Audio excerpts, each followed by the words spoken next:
Welcome to the newest episode of the Jump King Challenge. This time I am doing 90 balls. Wow. We're almost to the big 100. Sorry about that, my controller was just controllering. I think I'm recording now, so yeah. What's new with me? First, I have to be able to jump. There we go.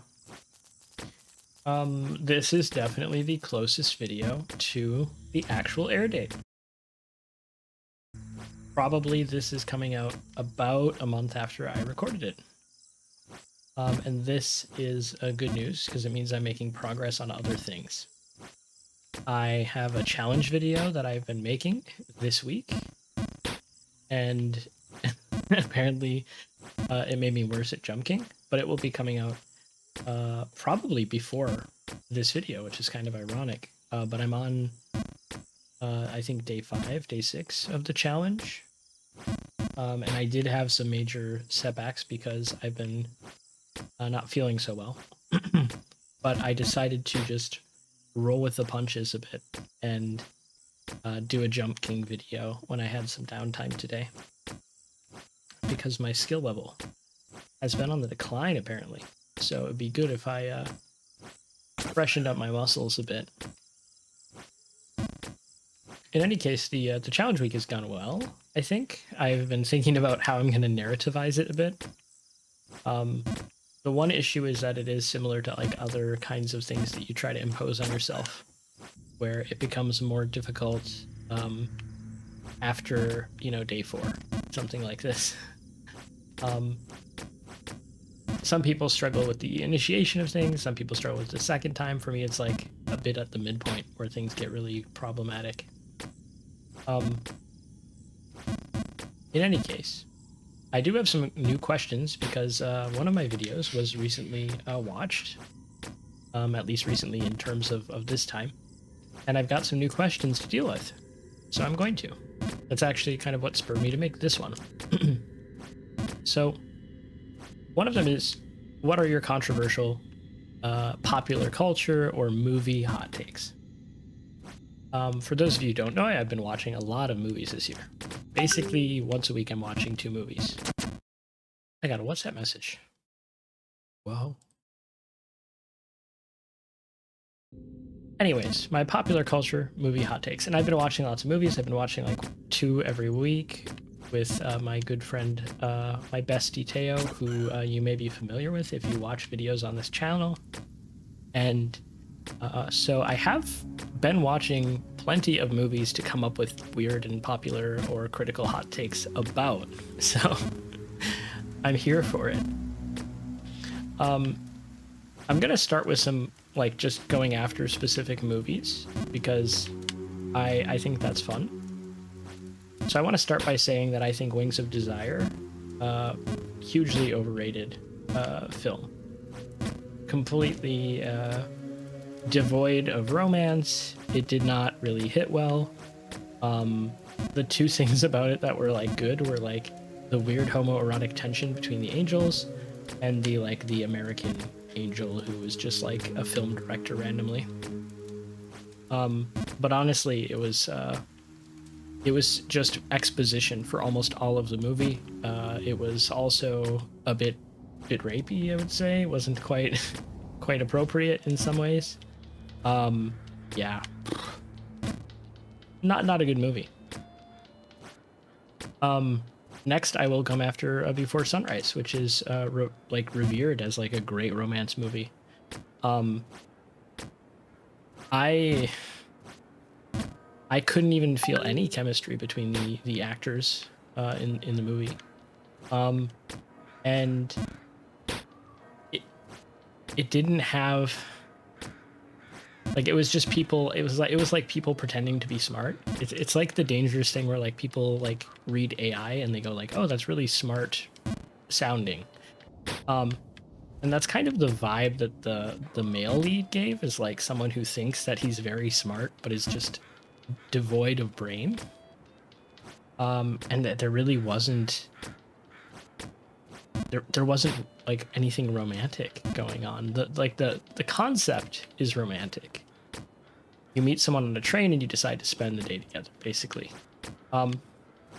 That's cute. Spontaneity, incarnate, but I don't know. I couldn't believe it. The relationship was too weak.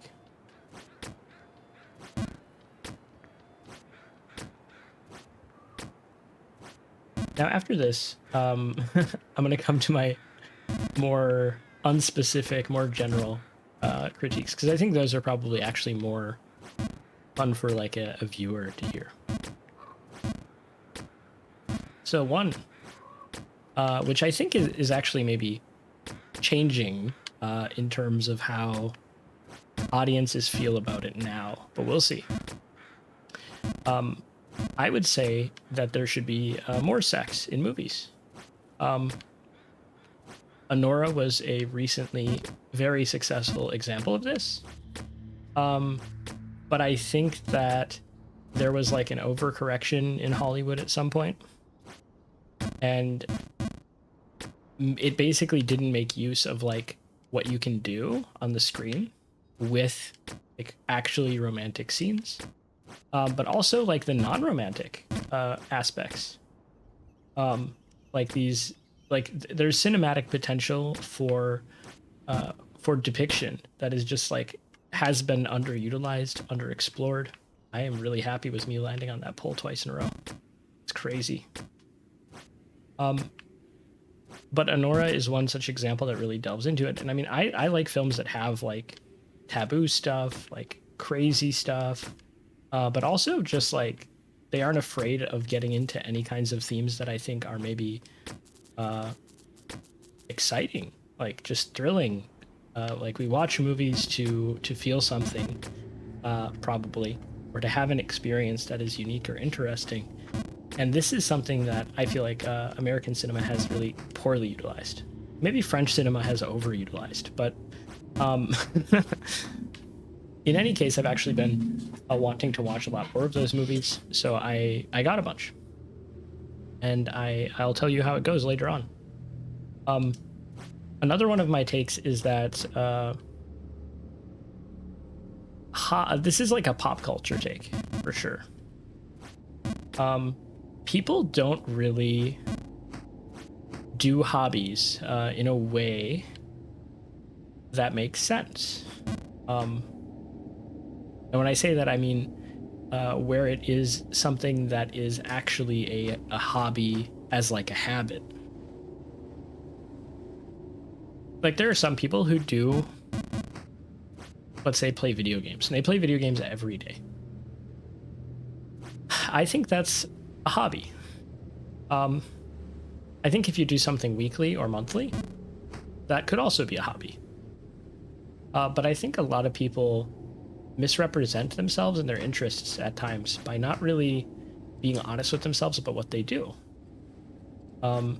So I think that there is like a popular culture problem in a way. Maybe it's not a problem even, but to me it feels like one, where, whoopsie, it feels like there's a lot of self-deception about what we do, about our lives and about what meaning we find in them, about where we are finding joy or entertainment. Because I do think in the end, this is something that is a struggle nowadays. It's easy to get distracted and not easy to have real hobbies, actually. And that doesn't apply to everyone. But I have thought about it in terms of like online dating profiles, in terms of like self-description, but also in terms of many of the students that I teach, who I ask to describe themselves. And there's sometimes like a rupture there. I don't know if that counts as a hot take. My next hot take is one that some of my friends will be familiar with, which is related to like reading habits. So more and more people have become like happy to talk about reading smut. It's like a thing that people brag about, basically. And I'm here to say that I don't really think that makes sense. I'm very sex positive as a person. I would go as far as to say that I'm more so than most people that I know. But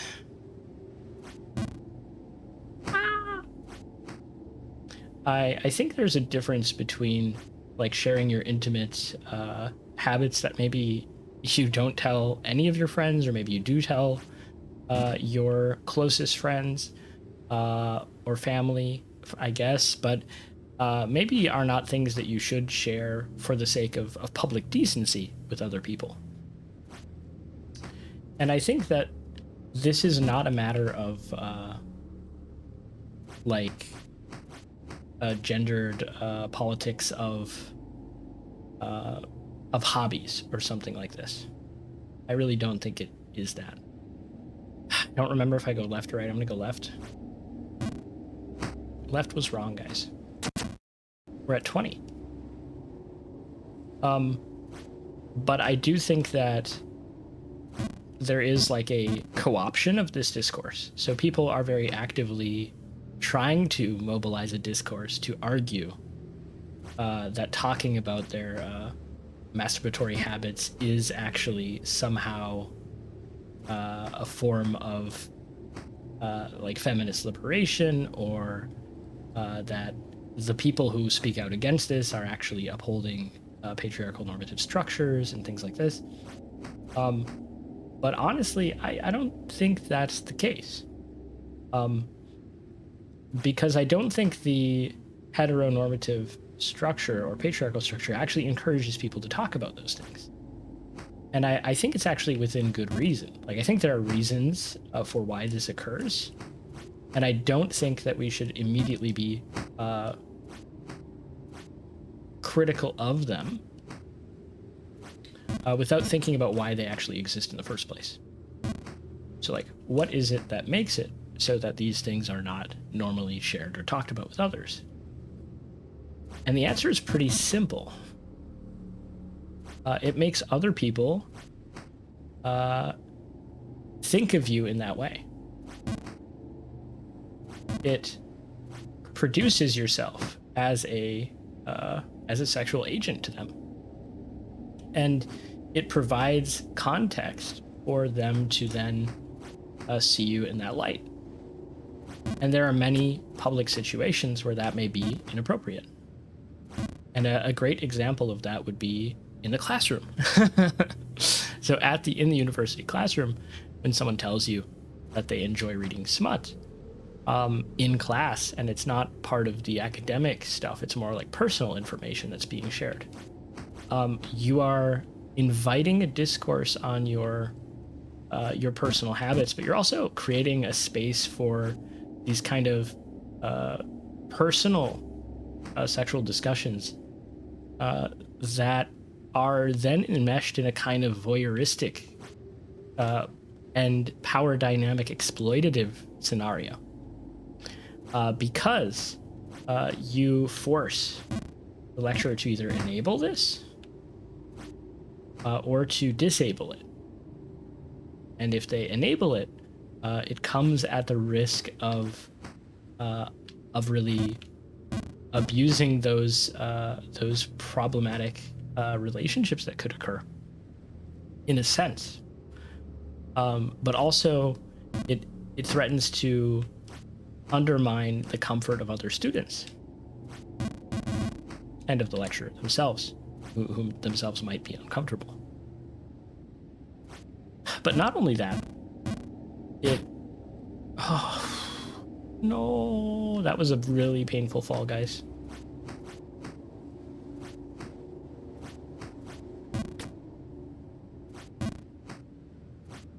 I had other thoughts on this matter, but I'm gonna just put it away. I think you just shouldn't talk about reading smut as a hobby. I think it's like if a person admits to kind of a choice to watching hentai or reading doujins or something in their free time, like, it tells you something about the person that you maybe didn't want to know. And it isn't like a vulnerable moment, but it's a moment of like perversion. Like there's some kind of satisfaction that the person would get out of it too.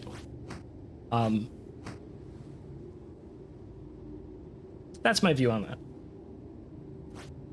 And of course, I think if you have consent and stuff, that's totally fine to do. Or if it's in your friendships, I think that's also totally like level playing field. It's more like this public stuff that's kind of unsettling to me. But who knows? Maybe I'm the problem in this. Maybe I'm being too sensitive. Let me know what you think. Another pop culture take I have is that art should actually try not to be more obvious due to the media literacy problem, but should actually become more complicated. So there's a lot of people who argue that our culture has become increasingly media literate, so you need to spell out messages more evidently to make it more appealing. And some of this bears out in the success of some writers and movies and so on. So like in terms of writers, R.F. Kuang is considered pretty preachy, pretty direct, pretty much just telling you what to believe. And this has been very successful. Yellowface is a very popular book. People loved it. Some of the other works from her, not as popular, but also received quite a lot of buzz, even though they're also regarded as kind of preachy. And in terms of movies, we might look at something like Bodies, Bodies, Bodies is an example that comes to mind, where like they really spell out the mystery as much as possible by the end. They even do it during the movie in a way, showing you that like, oh, there is no ambiguity here. Not really, like, spoilers to the movie.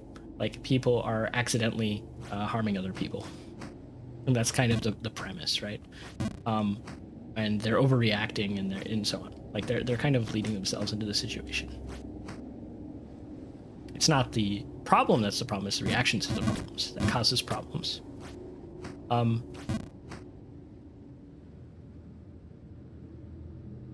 I think that this has always been a thing. I think, for instance, that some of the best writers, like I think Ernest Hemingway is a good example. He wrote a pretty unsubtle story, A Farewell to Arms, and another pretty unsubtle story, For Whom the Bell Tolls. And yet they were quite successful. And this is because they're very realist grounded. He also wrote some more abstract stuff, even with his sparse or concise prose, like The Old Man and the Sea. The actual like meanings and how we can read this story is actually quite complicated, maybe. But in terms of the story, it's rather direct. But most people are not going to read A Farewell to Arms and say, wow, that guy loved war. No, that's not what will happen. And this is thus not a new situation when it comes to like there is art that is good, that is direct, like Yellowface, or like For Whom the Bell Tolls, or A Farewell to Arms. And so my point is basically like there is a space for this art, but we don't need to like do anything in particular. Like creatives don't need to make things more direct. If anything, creators should actually take advantage of the media illiterate. Create stories that are so complicated or that have complexity that has a kind of surface level justification and then teases out or explores these more complicated themes. And while some people will accept this at face value, a lot of people will get some joy out of this other side of the coin. Especially in the era of the video essay, there's a lot of debate and discussion about pretty much everything that comes out. And it's interesting to hear those perspectives. And I think creating ambivalence, ambiguity, etc., is actually the way to open more minds than not. That has been my TED Talk, 36 Falls. I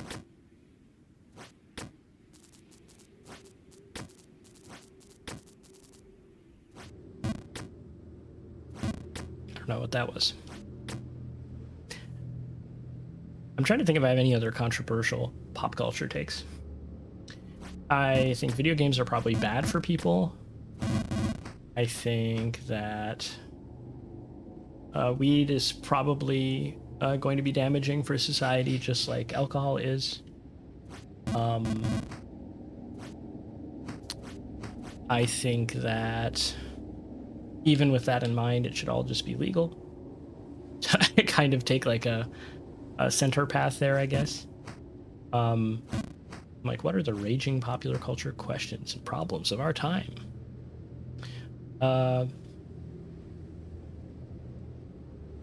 Actually, I saw something that was like a 10th dentist opinion just this morning, and I completely agreed with it. And I don't know what it was.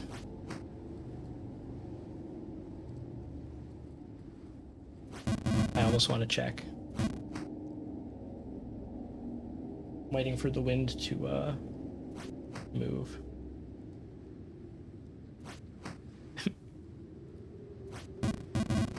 Wow. No.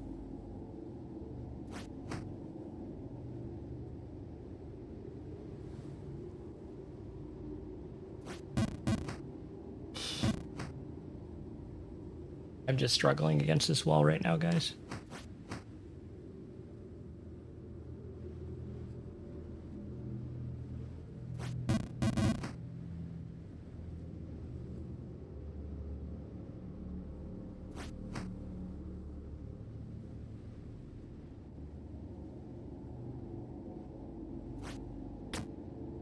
There we go.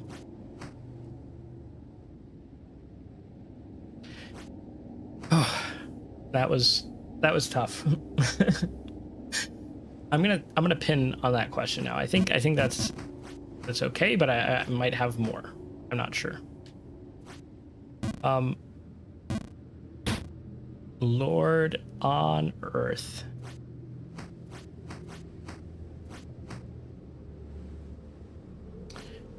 Another question that I was asked is, what are the 3 nastiest things you have ever had to witness? And what was the context?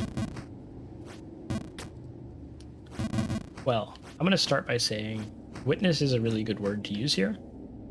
Because if you said experienced, I would give you very different answers.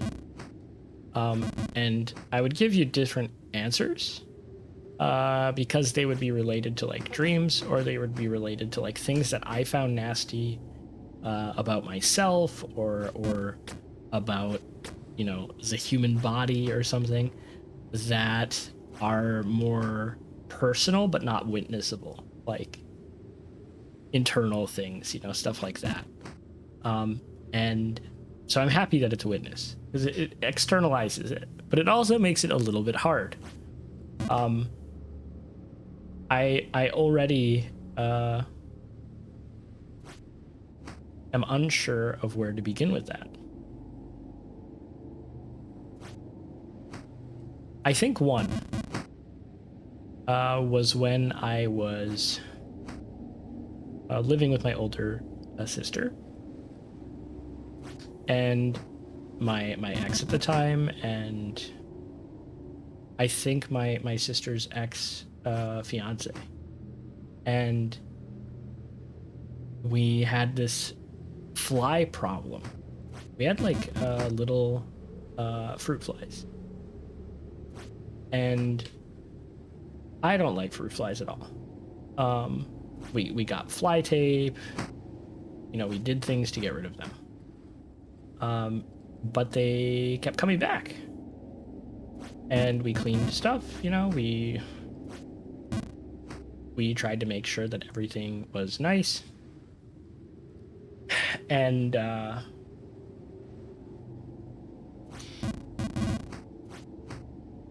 And then we opened the rice cooker because we were gonna make some rice, maybe. And we had been cleaning so much, and this problem kept happening. So we didn't really know. We just kind of were like, whatever. Maybe there's some kind of eye problem right now. And one of us, I think it was my older sister, opened the rice cooker, and it was full of maggots and flies and rotting rice. And somehow, we just didn't know that. Everybody thought someone else had put away the rice or cleaned the rice and all of this kind of stuff. So it was just this gross, horrific thing. It was not good. And so that's definitely one of the three. I don't know where I'd rank it, but even just kind of talking about it, I can feel like the acid rising inside of me a little bit. I can feel a little like, queasy about it. So yeah. Yikes.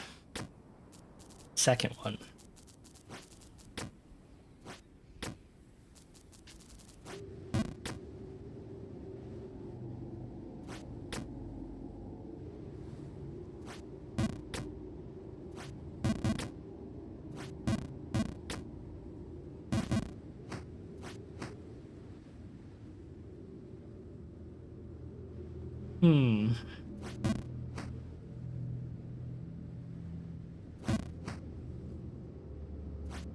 Nasty things.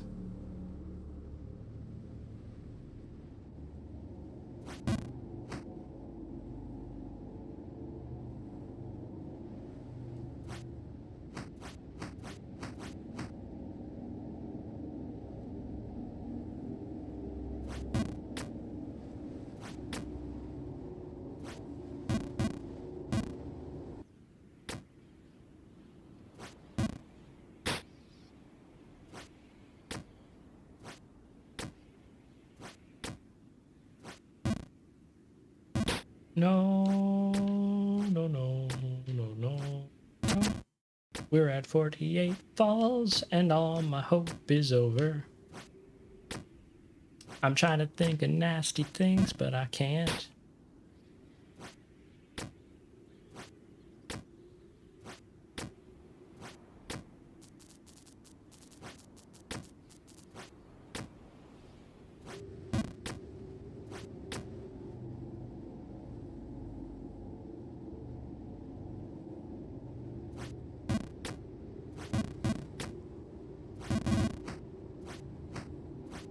I will say I have a decent threshold for like filthy places, like messy places, dirty places.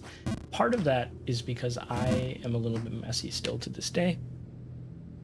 But another reason is that I grew up in a very, very messy kind of. So I can't seem to think of much that like touches on that. Like I've seen all kinds of like horrific disaster, like restroom things in my life, especially in public places that have really been mentally traumatic. But I basically repress those. So like, not that fall again, guys. So none of those.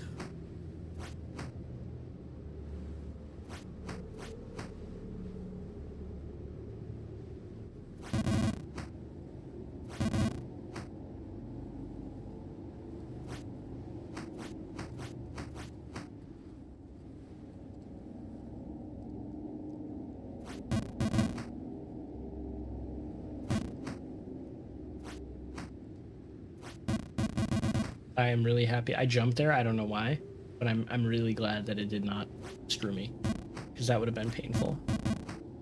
Why can't I jump? Guys, I'm really struggling here. Can I max jump? I can max jump. I could max jump the whole fucking time, and then I fall. Okay. Key. Key.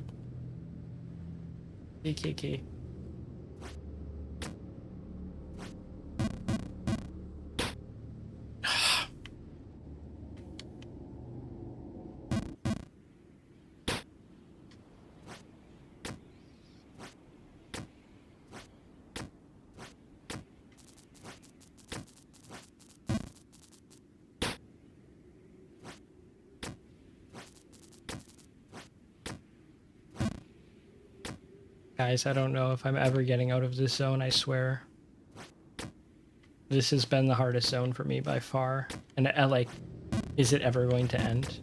You know, like, just feel so annoyed.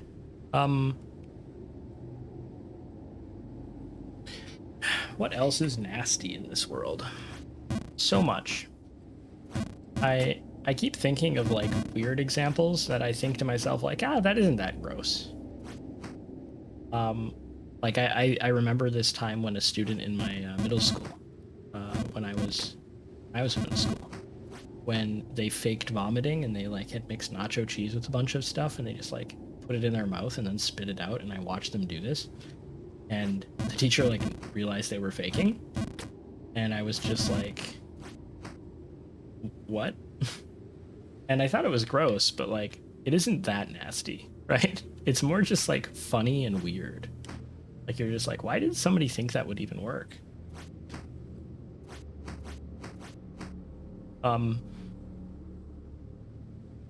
When I think about like people being nasty, I can think of one example where one of the people I dated in high school, their car broke down. And she was like 16, 17. I think she's 17. And it broke down, and the parents didn't help her to get it like towed. Like they refused to help at all. And this is a bit insane because it's like this person is not an adult, and even if they were, like they call and ask you for help, like they are you're their parent. And so when they refused to help, my mom actually ended up helping them out. This was just nasty behavior to me. It was just evil, like truly diabolical behavior. And I have no idea why they would do that. It doesn't matter even how resourceful or capable or incapable someone proves to be, but it just felt wrong.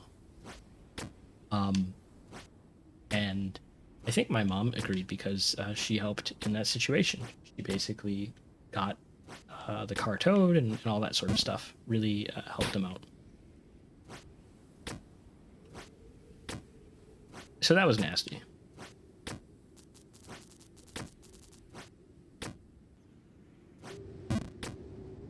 We're back in Windswept Bluffs, guys. 62. I think like I need water.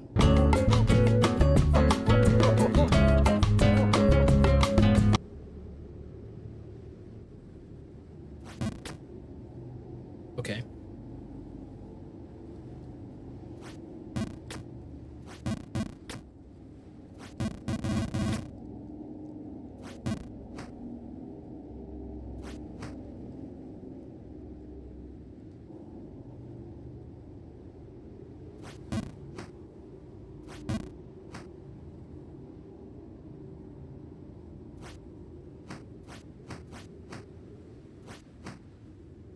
As I'm reflecting on like things that could also qualify as nasty, I'm realizing kind of again and again that like I have a pretty high tolerance for things that some people might think is nasty.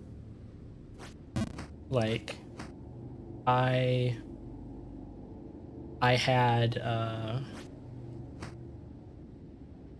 a friend who, like a friend acquaintance vibe, who I was doing a bike trip with, and they fell back and they hit their head on a big rock, and they had a head injury, so they were bleeding everywhere, and I did first aid. I put pressure on the wound, and I helped make sure that we treated her for shock, but without doing anything that would damage the head, and kept the spine and all that safe, you know, basically doing what you ought to do. And my hands were just getting covered in blood. But I didn't find that nasty at all. And I think there are people who would find that nasty. So I don't know. I feel like with abject stuff, maybe I have a good threshold when it comes to other people. Like obviously I don't like walking into a stall and seeing it like gross. I usually just close it and leave. If that happens. I'm like, yikes. Or I leave it open and leave rather. I don't usually close and leave. I think that's bad.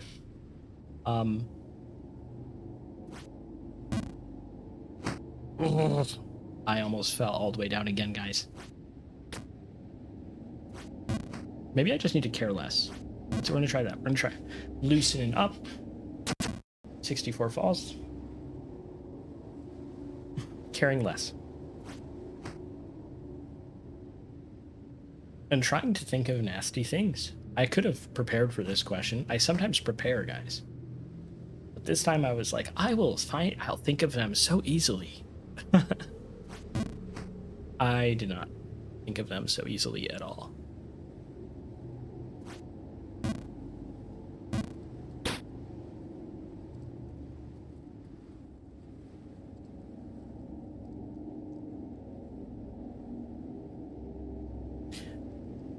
I almost let myself just go off the ledge because I was so sad.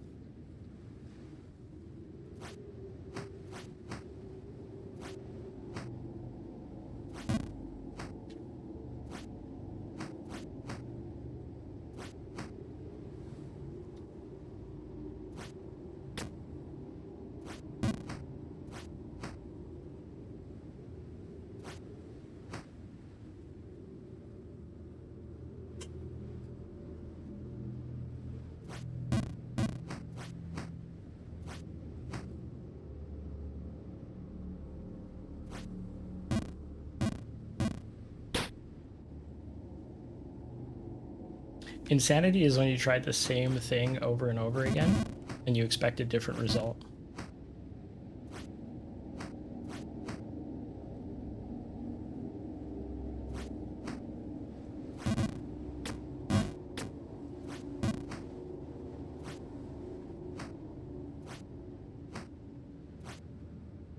Why did I do that? Why did I do that other max jump? That was just weird. No, guys. It doesn't make sense sometimes. Maybe I should think more about nasty, mean things that have happened. Because that's not that hard, really, is it?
I feel like I'm in that Squidward like montage where he's like happy that he's living in like the gated home community, and then every moment it gets a little sadder.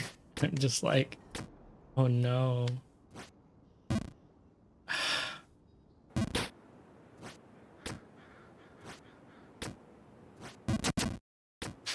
14 falls remain, guys. I'm gonna get my shit together.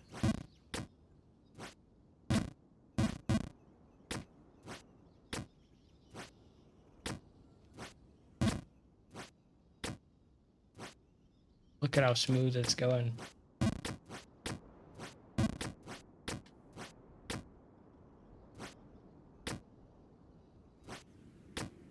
I think I know what the third thing is.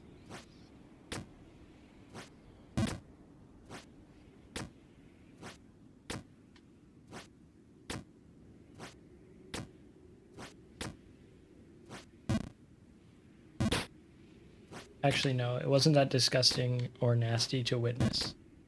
It was more like experiencing it, I guess.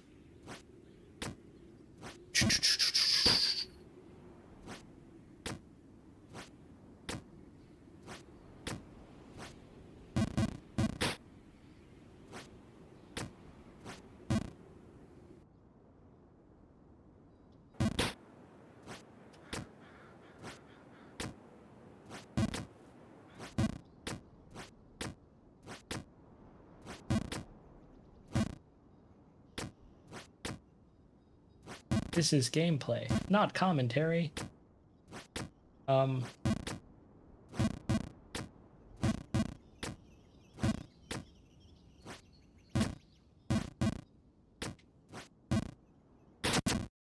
9 falls.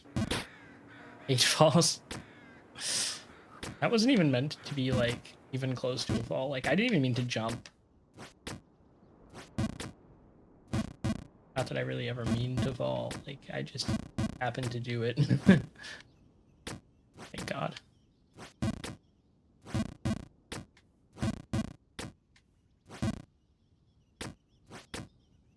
Over, under.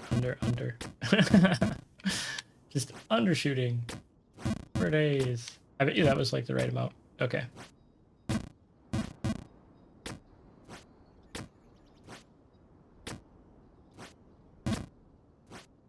Oh, I know. Okay. So there was this one time I was drinking an energy drink. All right. And everything was going fine and normal. But then I felt a texture in my mouth. That was not a drink texture. It was like a solid texture. Okay? And I immediately gagged because this would freak any normal person out. And I spit out this thing in my hand to see what it was, and it was like this tan, brown, pulpy, like paper, like almost like a papery kind of thing, like almost splintery, you know, like not really though, but like it kind of had that consistency to it. It felt very fucking fibrous, very weird and gross. And I poured out the rest of the can, and I didn't really see any more of this fibrous stuff. But I was still freaking out. 4 falls. And I looked it up online, and apparently there's this kind of stabilizing stuff that they put in energy drinks and other sodas and stuff. Sometimes it can like harden inside of a specific can. So I cut open this can to see what it looks like. And sure thing, it's this tan, like disc, like almost wood, like I don't even know how to describe it, like paperish, woodish, plywood kind of colored disc that has like a fuzzy feel to it. It's not fuzzy, but it has like that feeling. I just fell 3 times. Yeah, we made some great progress today, but that was also nasty as hell. And it's not actually like bad for you or anything or whatever, like it's not a big deal, but it was fucking gross to me. Thank you for watching this video.